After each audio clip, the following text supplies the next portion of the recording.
Discussing cis trans isomerism. Here cis means similar groups on the same side. तो आपको दिख रहा है कि हाइड्रोजन इधर है, हाइड्रोजन इधर है, तो आपके पास similar groups on the same side है, जो हम सिस आइसोमेरिज्म कहेंगे। नेक्स्ट केस में आपके पास ट्रांस तब होता है जब आपके पास similar groups on the just opposite side हो। ये तो हो गया बेसिक डेफिनेशन, बट एक्चुअली में हम ज्योमेट्रिकल आइसोमेरिज्म या फिर सिस और ट्रांस को तब डिस्क्राइब करते हैं जब आपका हम एरियल डिस्टेंस मेजर करते हैं।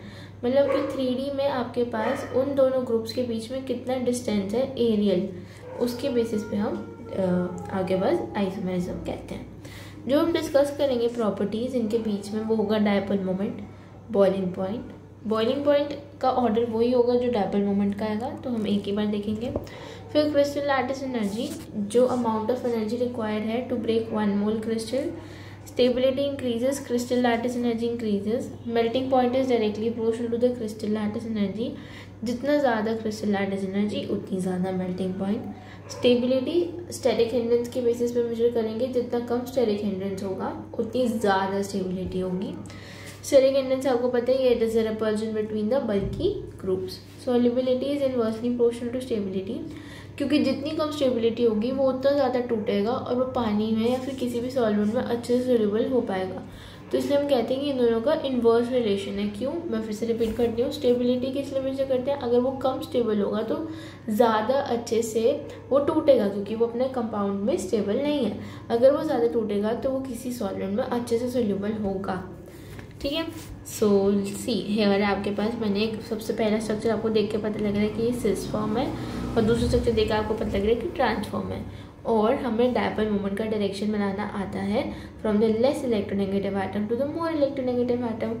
और हमें ये भी पता है कि आपके पास जो मोर इलेक्ट्रोनेगेटिव होता है वो sp2 हाइब्रिडाइज्ड कार्बन होता है, और लेस इलेक्ट्रोनेगेटिव sp3 कार्बन होता है, क्योंकि electronegativity depends on the S जितना ज़्यादा, S का कंटेंट जितना ज़्यादा उतनी ज़्यादा आपकी इलेक्ट्रोनेगेटिविटी। तो ये कार्बन, मैंने ये आपका शायद गलत लिखा था, sp3 नहीं sp2 होगा। ये कार्बन डबल बॉन्ड है ना, तो sp2 होगा, प्लीज़ इग्नोर sp3, sp2 होगा। और हमने लेस इलेक्ट्रोनेगेटिव से मोर इलेक्ट्रोनेगेटिव एरो बना रखे हैं फर्स्ट डायग्राम। सबसे पहले फर्स्ट डायग्राम को देखो, सेकेंड डायग्राम को भूल जाओ। तो आपको बस एक एरो का डायरेक्शन मिल गया। अब मैं बात करती हूँ ट्रांस की। ट्रांस में देखो एक बार, आपके पास इसमें भी सेम ही डायरेक्शन है, बट आप देखोगे जो आप इस बार डायरेक्शंस बनाए हैं वो सेम टाइप ऑफ ग्रुप से बने हुए हैं और वो एक दूसरे को कैंसिल कर देंगे।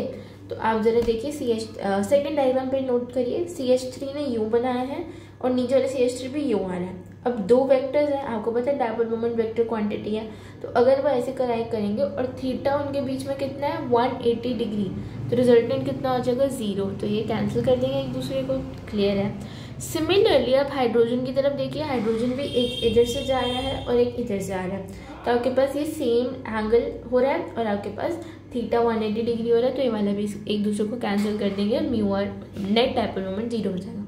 But it will not happen in the cis isomer, क्योंकि वहाँ पे आपके पास डिफरेंट ग्रुप्स जो है वो अपने बॉन्ड मोमेंट्स दे रहे हैं, क्लियर है। डायपोल मोमेंट इसका मतलब है कि सिस का ज़्यादा as compare to the trans.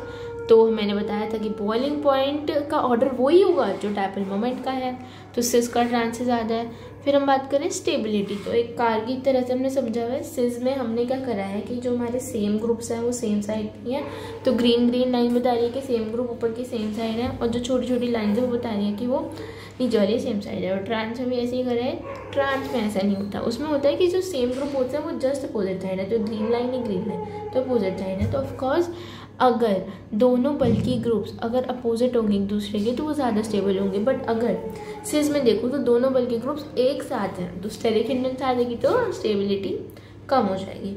Similarly आपके पास क्रिस्टल लैटिस एनर्जी आपके पास ट्रांस की ज़्यादा होगी, जो इस हमने बता दिया, ठीक है। उसके बाद फिफ्थ सॉल्युबिलिटी मैंने बताया था स्टेबिलिटी के इन्वर्सली प्रोपोर्शनल है, तो सिस की स्टेबिलिटी क्या है, कम है, तो आपके पास सॉल्युबिलिटी सिस की ज़्यादा होगी as compare to the trans. अरे ये देखो ना, ये वाला रिलेशन मैंने बताया था ना।